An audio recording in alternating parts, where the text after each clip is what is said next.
আসসালামু আলাইকুম। আশা করি সকলে ভালো আছেন। তো আমি আল্লাহর রহমতে অনেক ভালো আছি। তো আজকের এই ভিডিওতে আমি বলবো যারা যারা ফেব্রুয়ারি ইনটেকে অ্যাপ্লাই করেছেন তাদের ইনভাইটেশন লেটার কবে আসবে এবং আপনার ফেব্রুয়ারি ইনটেকের জন্য আপনার অ্যাপ্লিকেশনের লাস্ট ডেট কবে। অনেকে আমাকে কোশ্চেন করেন যে ভাইয়া আমি তো ফেব্রুয়ারি ইনটেকের জন্য অ্যাপ্লাই করতে চাচ্ছি, কিন্তু মানে লাস্ট ডেট কবে, এটা হচ্ছে অনেকে কোশ্চেন করেন। আর বলেন যে ভাই আমার তো ইনভাইটেশন এখনো আসে নাই, আমি তো অ্যাপ্লাই করছি। আর কতদিন পরে আমাদের ইনভাইটেশন গুলো একটু আসবে, একটু কাইন্ডলি একটু জানাবেন, এগুলো বলেন। তো বেসিক্যালি ভাইয়া আপনার ইনভাইটেশন এটা হচ্ছে আপনার রাশিয়ান ফেডারেশন থেকে আসে, ইউনিভার্সিটি থেকে আসে না।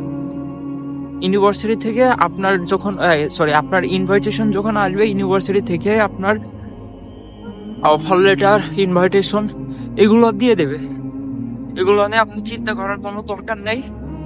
আর রাশিয়াতে যারা রিসেন্টলি আসবেন তাদের জন্য বলতেছি যে আপনি যদি আসেন অবশ্যই আপনারা হচ্ছে মানে শীতের পোশাক নিয়ে আসবেন বেশি বেশি করে।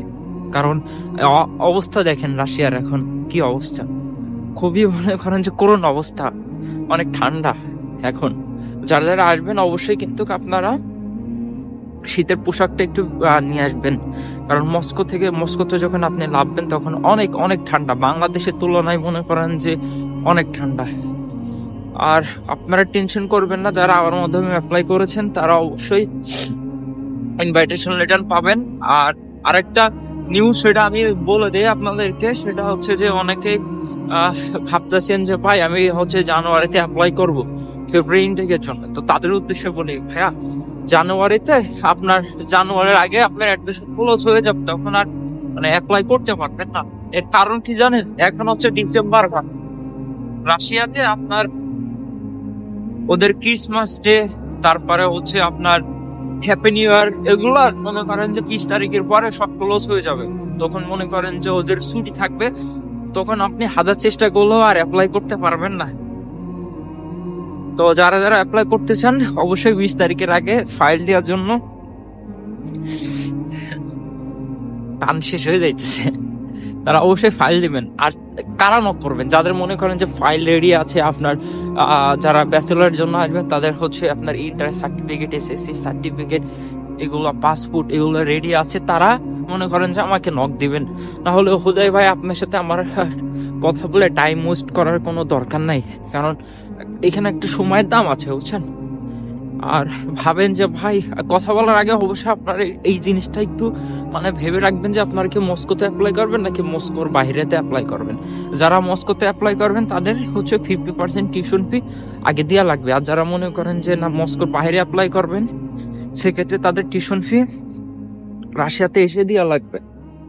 ও আমার কান শেষ, খুবই খারাপ অবস্থা। আর একটা ইনফরমেশন আমি দিই ভাই, আমি কোনো ওয়ার্ক পারমিট ভিসা নিয়ে কাজ করি না। অনেকে ওয়ার্ক পারমিটের জন্য আমাকে নক করেন, ভাই আমি বারবার বলতেছি ভাই আমি কোনো ওয়ার্ক পারমিট ভিসা নিয়ে কাজ করি না। হোদাই আমাকে ফোন দেন বারবার যে ভাই আমি ওয়ার্ক পারমিটে যেতে চাই। আমি বলতেছি ভাই আমি ওয়ার্ক পারমিট ভিসা নিয়ে কাজ করি না, আমি মূলত হচ্ছে আপনার স্টুডেন্ট ফাইল নিয়ে কাজ করি। যাদের মনে করেন যে অরিজিনাল যারা স্টুডেন্ট তারা যদি আসতে চায় রাশিয়াতে অবশ্যই আমার সাথে যোগাযোগ করবেন। আমার মানে ডিসক্রিপশন বক্সে কিন্তু আমার হোয়াটসঅ্যাপ নাম্বার দিয়ে আছে। ভাই আমাকে হুদাই নক করবেন না, কারণ আপনার পিছনে যে আমি সময় ব্যয় করব। যদি আপনি একজন রিয়েল স্টুডেন্ট হয়ে থাকেন তাহলে অবশ্যই আমার সাথে যোগাযোগ করবেন। না হলে মনে করেন যে হুদাই কথা বলে লাভ নেই, কারণ এখানে আমরা অনেক ব্যস্ত থাকি। যে বাংলাদেশের মতন আপনার মতন ওরকম ফ্রি থাকি না।